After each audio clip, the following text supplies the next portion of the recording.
اس دعا کے ساتھ اپنی گفتگو کا آغاز کرتا ہوں کہ اللہ میری زبان پر کلمۃ الحق جاری فرمائے۔ اللہ کے محبوب علیہ السلام کی سیرت کے حوالے سے ام المومنین سیدہ طیبہ طاہرہ سیدہ عائشہ رضی اللہ تعالی عنہا سے سوال کیا گیا تو انہوں نے برجستہ جواب دیا۔ جب ان سے حضور کی سیرت کے بارے پوچھا گیا تو انہوں نے کہا کان خلقہ القرآن۔ اے سوال کرنے والے، اگر آپ کی سیرت کا آئینہ دیکھنا چاہتے ہو تو قرآن مجید محبوب کریم صلی اللہ علیہ وآلہ وسلم کی سیرت کا نمایاں اور واضح اور کھلا بیان ہے۔ قرآن مجید نے جن چیزوں سے منع کیا اللہ کے محبوب علیہ السلام کی زندگی میں، وہ چیز آپ کو قطعاً نہیں ملے گی۔ جن چیزوں کے بجا لانے کا حکم ہوا وہ آقا کریم کی زندگی کے نمایاں وصف کے طور پہ آپ کو نظر آئے گا، اور ہمیں حضور علیہ السلام کی سیرت طیبہ اور قرآن مجید کی تعلیمات کو ساتھ ساتھ سمجھنے میں مدد ملتی ہے۔ قرآن مجید کے احکام کو ہم اپنی عملی زندگی میں کیسے اتار سکتے ہیں، اس کی تنفیذ کیسے ہو سکتی ہے، تو اس کا آسان ذریعہ ہمارے پاس اللہ کے محبوب علیہ السلام کا عمل ہے، حضور کے روز و شب ہیں، آپ کے پاکیزہ رویے ہیں اور آپ کی عادات و خصائل ہیں۔ چونکہ جہاں قرآن حکم دیتا ہے وہاں اللہ کے محبوب علیہ السلام ہمیں عمل پیرا دکھائی دیتے ہیں، اور جہاں قرآن منع کرتا دکھائی دیتا ہے وہاں ہم دیکھتے ہیں کہ حضور علیہ السلام وہاں نہیں ہیں۔ اب قرآن مجید اللہ جل شانہ کی اتاری ہوئی وہ پاکیزہ کتاب جو ہماری زندگیوں میں عملاً داخل ہو جائے تو ہم انفرادی طور پہ اور اجتماعی طور پہ ایک مطمئن، پاکیزہ، خوبصورت اور بامقصد زندگی جینے لگ جاتے ہیں، اور اس کائنات کی تسخیر کا راستہ بھی یہاں سے نکلتا ہے، اور غلبہ اسلام کا خواب بھی یہیں سے تعبیر ہوتا ہے۔ قرآن مجید نے ہماری زندگیوں میں صالح اقدار کو لانے کے لیے بھرپور تبلیغ ارشاد فرمائی اور ہمیں واضح اور دو ٹوک راستے نصیب کیے، اور اللہ کے محبوب علیہ السلام کی زندگی اس کی عملی شکل کی صورت میں ہمارے اندر موجود ہے۔ دوسری جانب ہمارے رویے کچھ اس طرح کے ہیں کہ ہم قرآن مجید پر ایمان تو لاتے ہیں لیکن اس کے بتائے ہوئے طریق کو اختیار کرنے کے لیے تیار نہیں ہوتے، اور بد عملی، بے عملی، بے اعتنائی کے باوجود جب ہم اقوام عالم سے پیچھے رہ جاتے ہیں تو ہمیں شکوہ ہوتا ہے اپنے رب سے، ہمیں شکوہ ہوتا ہے اسلام سے، اور بہت سارے لوگ اسلام کو، اسلامی تعلیمات کو دور موجود کے مطابق نہیں سمجھتے، اور وہ سمجھتے ہیں کہ شاید اسلام ترقی کے راستے میں رکاوٹ ہے اور ہمارے تنزل کا سبب ہے۔ اگر تو آپ نے قرآن مجید پہ عمل پیرا ہو کے اپنی زندگی بسر کی ہے اور پھر آپ تنزل میں چلے گئے ہیں، پھر تو آپ کا یہ شکوہ، میرا یہ شکوہ بنتا ہے، لیکن ہم نے اس نظام العمل کو، اس طریقہ حیات کو اپنی زندگی میں شامل ہی نہیں ہونے دیا، سوائے کہ وہ چیز ہمارے اعتقاد میں شامل ہے۔ تو ہم کس طرح اس بات کا شکوہ کر سکتے ہیں کہ ہم دنیا سے پیچھے رہ گئے اور اس وقت ہم انتہائی درماندہ اور پسماندہ قوم کی صورت میں دنیا کے سامنے موجود ہیں۔ سیدنا علی المرتضیٰ رضی اللہ تعالی عنہ فرماتے ہیں کہ رسول کریم صلی اللہ علیہ وآلہ وسلم نے ارشاد فرمایا، قرب قیامت کے فتنوں کا ذکر ہوا تو میں نے عرض کی حضور پھر بچنے کی صورت کیا ہوگی؟ تو برجستہ ارشاد فرمایا اللہ کی کتاب قرآن مجید۔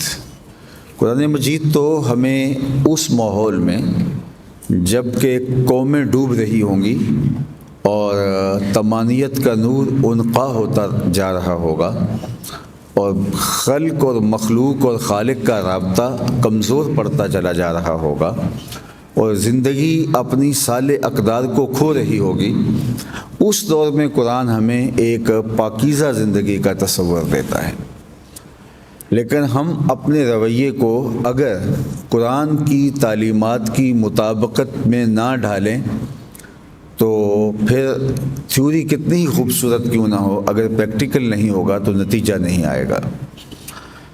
اور ہمارے اس رویے کو قرآن مجید میں سورہ الماعون کے اندر بیان فرمایا اور بڑے کھلے لفظوں میں قرآن نے کہا،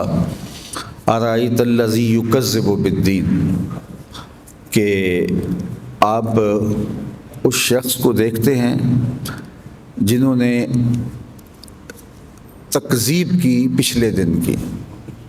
اب یہ تو ایک بات ارشاد فرمائی، اب اس کے جو عملی مظاہر ہیں اب ان پر ذرا غور کیجیے۔ فذلک الذی یدعو الیتیم،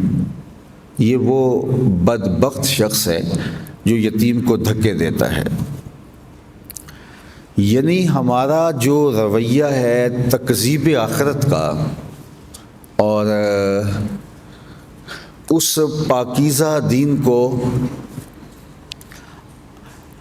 عملی طور پہ ترک کرنے کا، اس کی مثال سب سے پہلے جو دی وہ یہ تھی کہ فذلک الذی یدعو الیتیم، یہ وہ بدبخت شخص ہے جو یتیم کو دھکے دیتا ہے۔ اور اس کا نتیجہ کیا ہوا کہ ہمارا اعتقاد صرف لفظی رہ گیا اور ہم زبان سے ہی کسی چیز کا اقرار کر رہے ہیں۔ اگر اس چیز کا اقرار ہماری روح اور ہمارے بطون تک ہوتا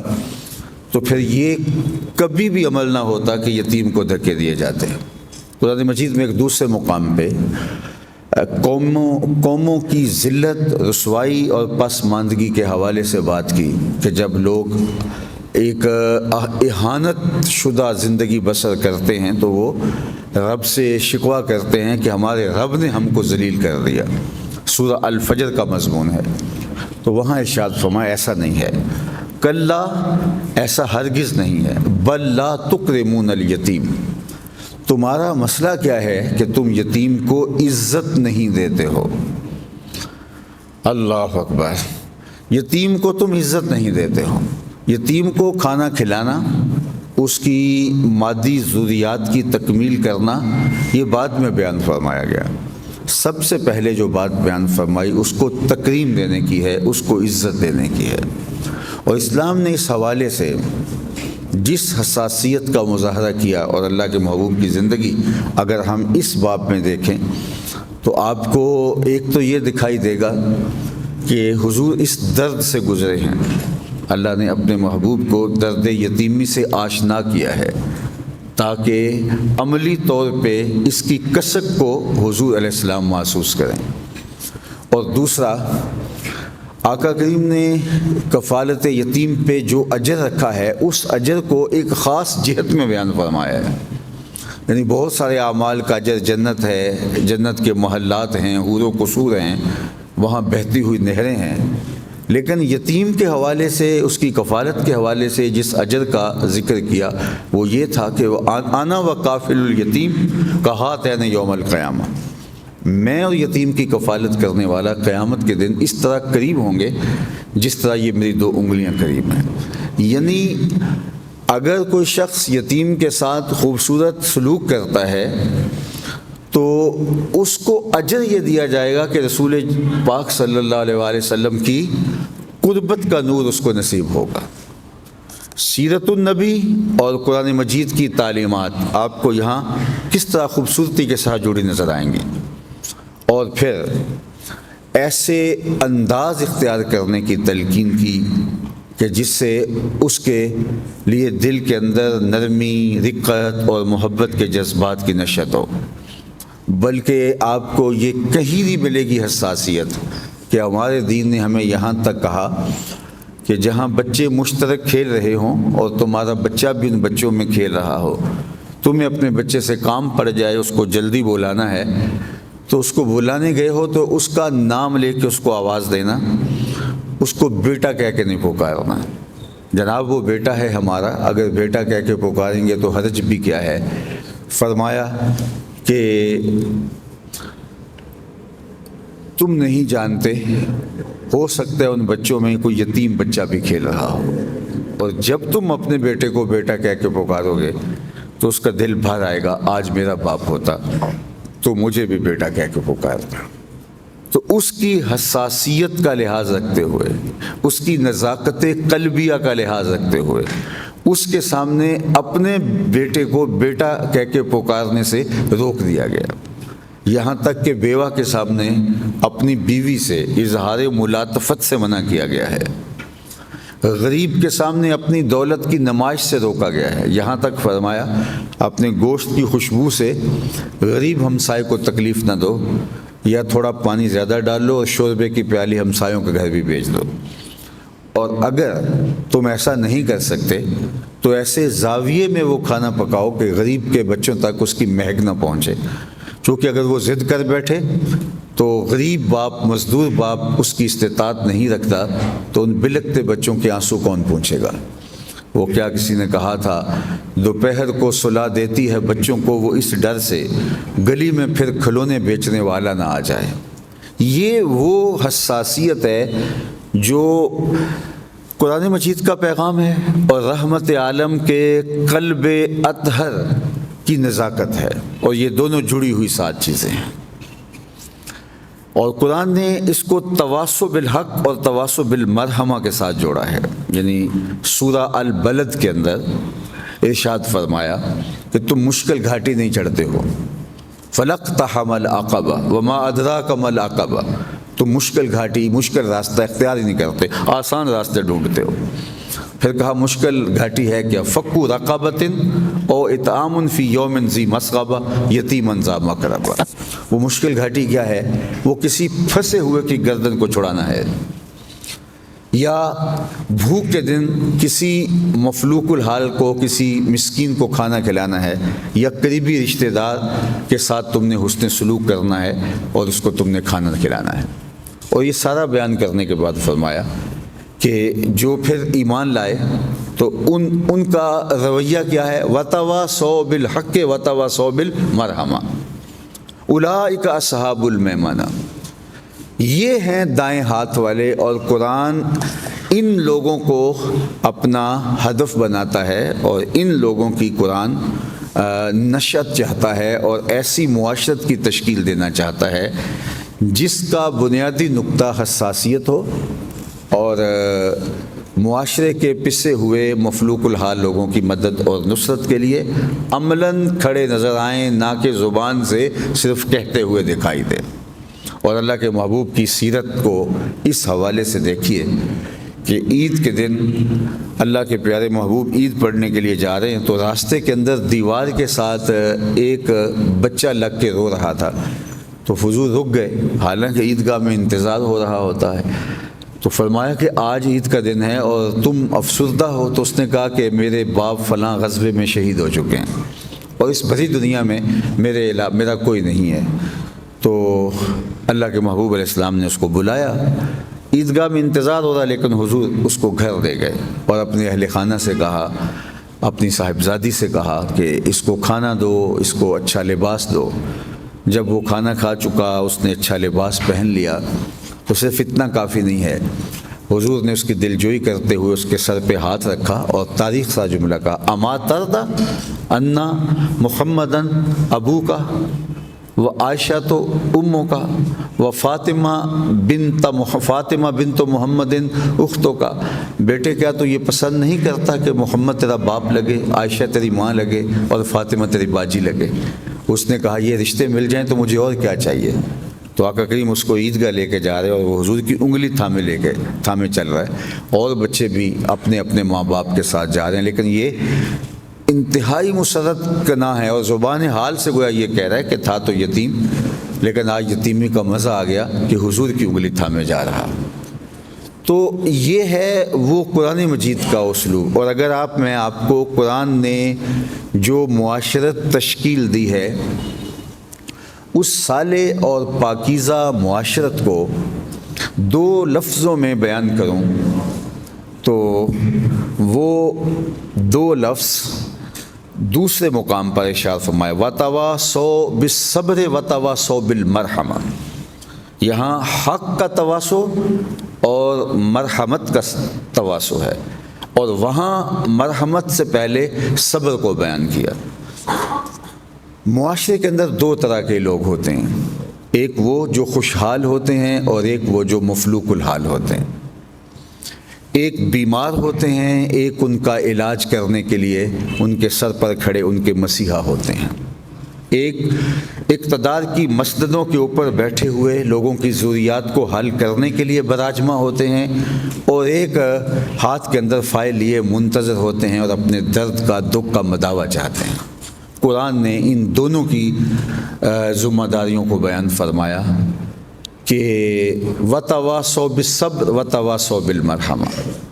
جو بیمار ہے اس کو یہ ترغیب دی کہ وہ واویلا نہ کرے، جو مصیبت آئی ہے اس کو کاٹنے کی کوشش کرے اور اس کے علاج کے لیے ممکنہ کوشش کرے، باقی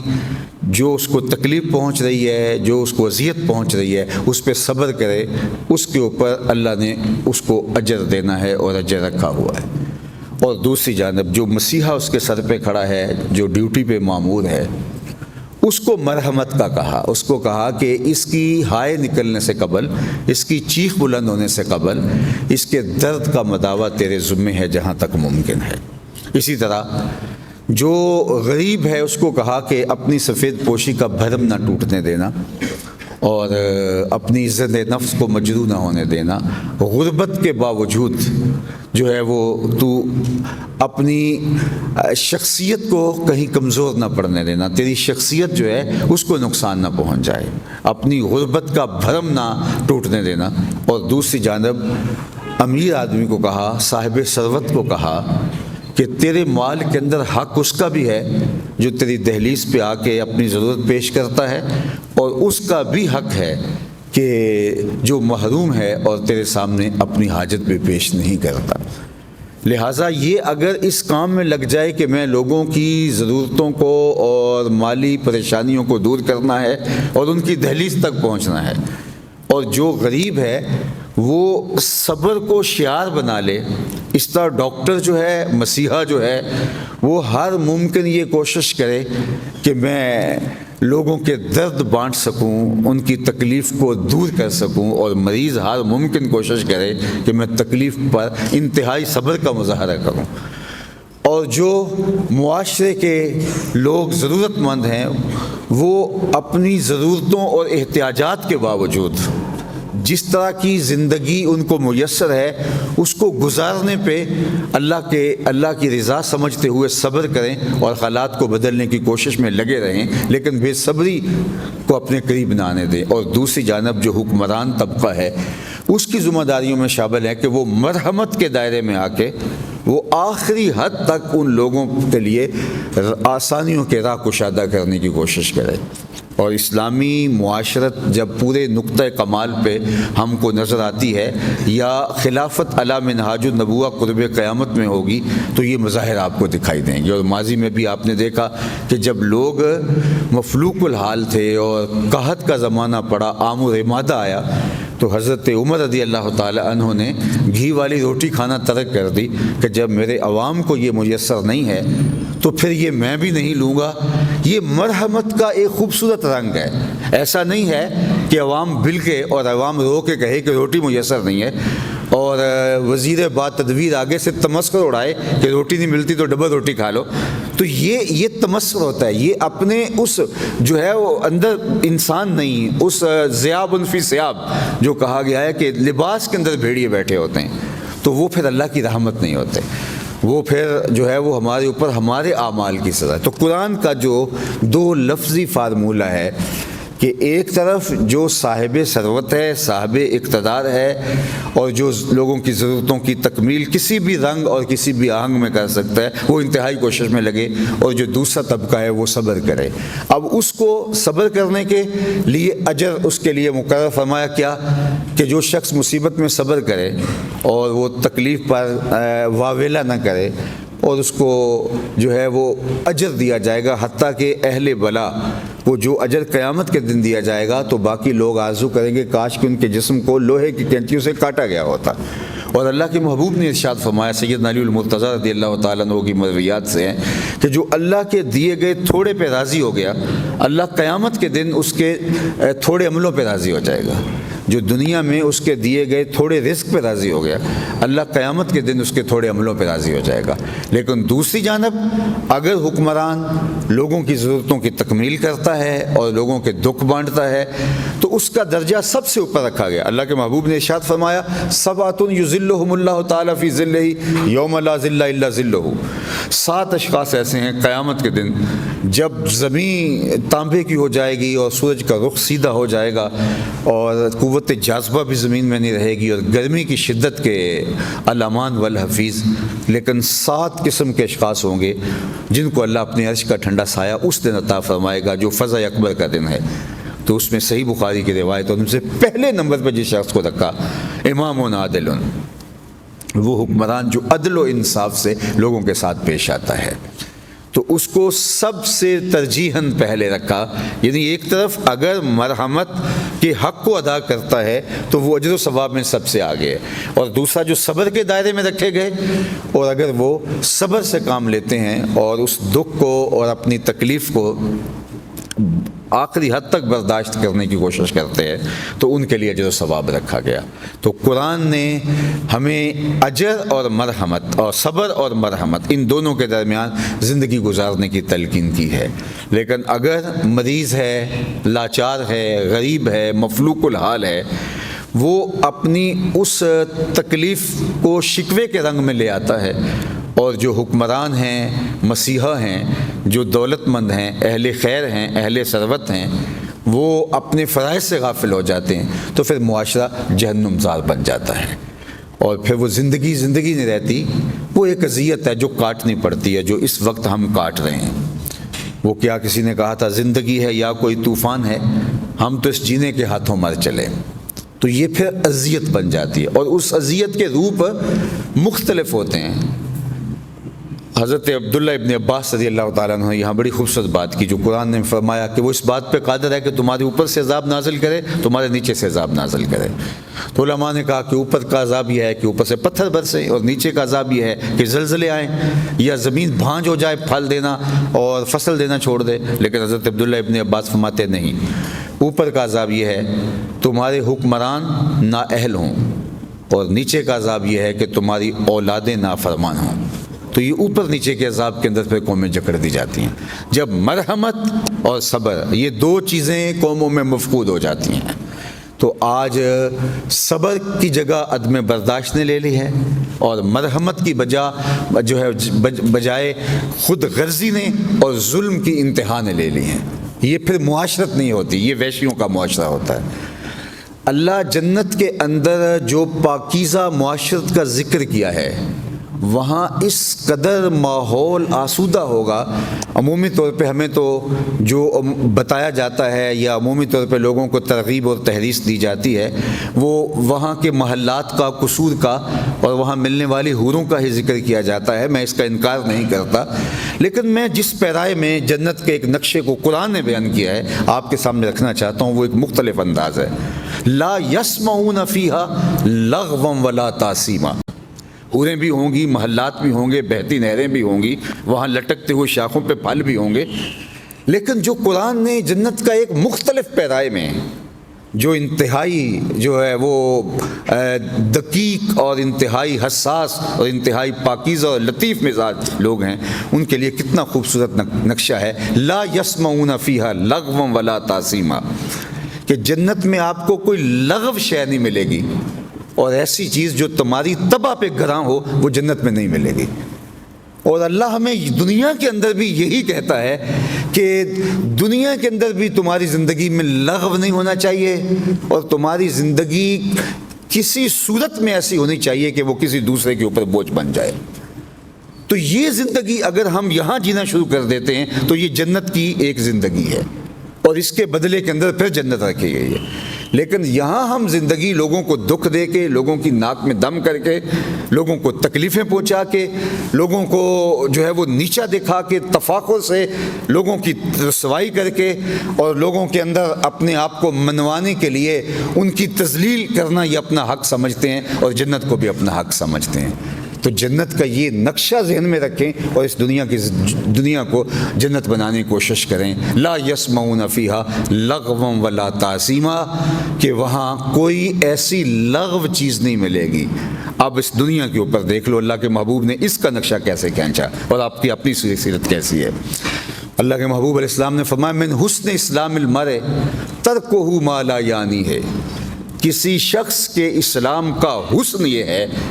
کہ وہ ہر اس چیز کو چھوڑ دے جو بے مقصد اور لغو ہے۔ جب زندگی سے لغویات نکل جائیں گی تو زندگی خود بخود ہلکی پھلکی، پاکیزہ، خوبصورت اور روشن ہو جائے گی۔ اللہ اکبر۔ اسی طرح تعظیم اور زندگی کے اندر کسی کو معمولی سی تکلیف پہنچانا، مسلمان کی فنی تعریف اور مسلمان کی کلامی اعتبار سے تعریف، مسلمان کی اور بھی مختلف جہتوں سے تعریفیں موجود ہیں، لیکن یہاں اس دائرے میں حضور نے جو مسلمان کی ایک تعریف کی ہے ذرا وہ دیکھیے وہ کیا ہے۔ آقا کریم نے فرمایا المسلم من سلم المسلمون من لسانہ و یدہ، مسلمان کون ہے؟ جس کے ہاتھ سے، جس کی زبان سے دوسرا مسلمان محفوظ ہو۔ اور اس کی انتہا کیا ہے؟ سب سے بڑا تعلق انسان کا اپنے والد کے ساتھ ہے، والدہ کے ساتھ ہے، اور وہاں کیا کہا؟ وَلَا تَقُلْ لَهُمَا اُفٍ، وہاں اف تک، کلمہ تعفیف تک نہیں آپ نے بولنا۔ جو دین ہمیں راستے میں پڑی ہوئی چیز اٹھا کر کے اماطۃ الاذی عن الطریق یہ صدقہ قرار دیتا ہے تو پھر وہ دین کتنا پاکیزہ ہے۔ لیکن یہ ہم عمومی طور پہ یہ جاننے بوجھنے کے باوصف عملی طور پہ ایسا دین اختیار کرنے والے نہیں ہیں۔ یہ دین جو ہمارے خطبوں میں تو موجود ہے، ہماری کتابوں میں تو موجود ہے، لیکن دین ہمارے رویوں میں موجود نہیں۔ یہ دین ہماری گلیوں میں موجود نہیں، ہماری دکان پہ یہ دین نہیں پایا جاتا، ہماری مارکیٹ میں یہ دین نہیں پایا جاتا، ہمارے انداز زندگی کے اندر اور طرز زیست کے اندر یہ دین نہیں پایا جاتا۔ اور پھر ہم اگر کہیں کہ ہمیں اسلام کا ثمرہ نہیں ملا اور مسلمان پیچھے رہ گئے، میاں انہوں نے اسلام کو پریکٹس کب کیا تھا کہ اس کا نتیجہ ان کو ملتا؟ جب انہوں نے زندگی اپنی خواہشات کی مطابقت میں گزاری ہے، اور جو انہوں نے چاہا ہے وہ ان کو مل گیا۔ جب مادیت مطمع نظر بن جائے تو انہوں نے مال و دولت جمع کر دی، ان کو مل گیا، جو ان کی چاہت تھی وہ ان کو مل گیا۔ انما الاعمال بالنیات۔ اس لیے ہمارے نبی علیہ السلام کی سیرت ہمیں ایسی پاکیزہ زندگی گزارنے کی تلقین کرتی ہے، اور قرآن تواصی بالحق اور المرحمہ ان دو کے دائرے کے اندر ہمیں آگے بڑھ کر کے ایک پاکیزہ زندگی کا تصور دیتا ہے۔ اللہ تعالیٰ جل شانہ ہمیں نیک صالح اور پاکیزہ زندگی کا جمال عطا فرمائے، اور یہ زندگی اگر مل جاتی ہے تو پھر ہم ذاتی طور پہ بھی، انفرادی طور پہ بھی اور اجتماعی طور پہ بھی جو ہے وہ ایک خوشگوار زندگی کا نور لے کے آگے بڑھتے ہیں۔ اقبال نے جب شکوے کی زبان کھولی تو آپ جانتے ہیں کہ لہجہ تلخ ہو گیا تھا اور فتویٰ بھی متوجہ ہو گیا تھا۔ صفحہ دہر سے باطل کو مٹایا ہم نے، نو انسان کو غلامی سے چھڑایا ہم نے، تیرے قرآن کو سینوں سے لگایا ہم نے، تیرے کعبے کو جبینوں سے بسایا ہم نے، پھر بھی ہم سے گلہ ہے کہ وفادار نہیں، ہم وفادار نہیں، تو بھی تو دلدار نہیں۔ بہت سخت لہجہ ہوا، لیکن جب اس کا جواب آیا تو لفظ یہی تھے، صرف صیغہ بدلا۔ اب آواز ادھر سے آ رہی ہے کہ صفحہ دہر سے باطل کو مٹایا کس نے، نو انسان کو غلامی سے چھڑایا کس نے، میرے کعبے کو جبینوں سے بسایا کس نے، میرے قرآن کو سینوں سے لگایا کس نے، تھے تو آبا وہ تمہارے ہی مگر تم کیا ہو۔ ہاتھ پہ ہاتھ درے منتظر فردا ہو، ہر کوئی مست مئے ذوق تن آسانی ہے، تم مسلمان ہو یہ انداز مسلمانی ہے، حیدری فقر ہے نئے دولت عثمانی ہے، تم کو اسلاف سے کیا نسبت روحانی ہے، وہ معزز تھے زمانے میں مسلمان ہو کر، تم خوار ہوئے تارک قرآن ہو کر۔ تو اس پاکیزہ کتاب سے جڑنا، اس سے وابستگی، اس سے دل بستگی، جس طرح میں نے کہا ہم نے پورے دین کے ساتھ کیا کہ صرف ہمارے کتابوں میں رہ گیا، ہماری تقریروں میں جھلک رہا ہے لیکن ہمارے رویوں میں نہیں، اس طرح قرآن کے ساتھ بھی ہم نے یہی سلوک کیا۔ اور یہاں میں اگر اقبال علیہ رحمہ کے حوالے سے ایک رباعی ان کی فارسی پیش کرنا چاہوں اور اپنی گفتگو ختم کر دوں تو یہ میری ساری گفتگو کا خلاصہ آپ کہہ سکتے ہیں: ببند صوفی و ملا اسیری حیات از حکمت قرآن گیری، با آیاتش ترا کار جزی نیست کہ از یاسین او آساں بمیری۔ اقبال نے کہا تو جاہل صوفی اور کاہل ملا کے ایسے پھندے میں پھنسا کہ تو نے قرآن سے زندگی تلاش نہیں کی۔ قرآن کی آیتوں سے تجھے صرف اتنا سروکار ہے، جب تیرے بوڑھے کی روح اٹک گئی تو سورہ یاسین لے کے بیٹھ گیا کہ تلاوت کروں اور اس کی روح آسانی سے نکل جائے۔ اقبال نے کہا کہ افسوس کہ تو نے قرآن سے بھی مرنا ہی سیکھا، کاش قرآن سے جینا بھی سیکھ لیا ہوتا۔ اس قرآن سے بھی تو نے مرنے کی راہ ہی تلاش کی، جبکہ یہ کتاب زندگی بخش ہے، حیات آفری ہیں۔ گر تمی خواہی مسلمان زیستن نیست ممکن جز بقرآن زیستن۔ تو کاش کہ اس کے ساتھ جینے کی پریکٹس کی ہوتی تو یہ کتاب تجھے پستیوں سے اٹھا کے اور جو سریا کی بلندیوں تک پہنچا دیتی اور تجھے جو ہے وہ ایک صالح اور پاکیزہ زندگی کا جمال اور نور بخشتی۔ لیکن ہم نے اس پاکیزہ کتاب سے ہی مرنے کی راہیں ہی تلاش کی، یا اس کو پاکیزہ خوبصورت مرصع جزدان کے اندر اور غلاف کے اندر لپیٹ کر کے ایک انتہائی جو ہے وہ اونچی جگہ پہ رکھ کر کے خوشبو لگا کے مطمئن ہوئے کہ ہم نے حق ادا کیا۔ قرآن ہم سے عمل مانگتا ہے، قرآن ہم سے مانگتا ہے کہ ہماری زندگی اس کے بتائے ہوئے طریق کے مطابق گزرے۔ اللہ تعالی ہمیں اپنی راہوں کا مسافر رکھے اور کتاب رحمت کے ساتھ ہماری قلبی وابستگی اور دل بستگی پختہ سے پختہ تر کرے۔ میں بار دیگر شکر گزار ہوں آپ کا کہ آپ نے میری گفتگو سماعت کی، مجھے یہاں آنے کی دعوت دی۔ اللہ آپ کو اس کا دنیا آخرت میں اجر دے۔ وآخر دعوانا ان الحمدللہ۔